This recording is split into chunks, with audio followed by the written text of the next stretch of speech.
indictments work for Donald Trump. There's a spike in his support and in his fundraising when these indictments are levelled against him. What we have is a beefed up indictment number 2. It all relates to classified documents at his Mar-a-Lago base in Florida. There was already an indictment in place.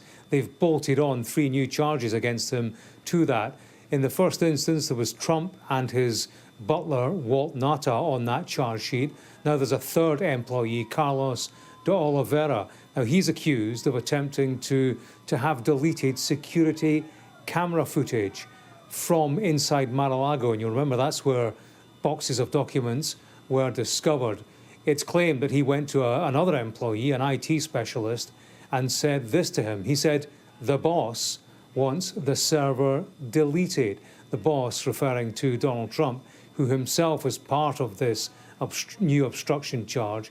He is accused of being part of that plan to have the camera footage deleted, accused in this beefed up indictment of attempting to conceal or destroy evidence and of inducing somebody else to do so. That isn't all. There is a third charge around related to an audio tape, you might remember, Sima, from a few years ago, a few weeks ago, indeed. He was speaking, Donald Trump, to a couple of biographers. He had in his possession what sounded like paperwork. You could hear the rustling of papers. And he was talking about a US plan to attack Iran, saying it was secret. Subsequently, he said, look, don't worry about it. That wasn't a classified document. There was no document. Well, it looks like prosecutors have the very paperwork in question, and he has now been charged with the willful retention of national defence information. What has the man himself had to say about it? Well, he's been speaking on the radio. Let's have a listen. Using the DOJ and the FBI to go after candidates. This is their new tactic. You know, it's a third world, fairly common third world tactic. But now, for the first time, this country is using it.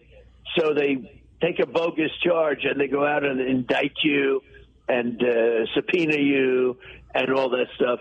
They don't want to run against me, John. They want to run against any one of the other people, anybody. They want anybody but. So Donald Trump, not happy, Sima. He will be even less so, one assumes, when indictment number 3 lands on his desk. That relates to his involvement around the January the 6th insurrection. We are not expecting that today, but probably next week.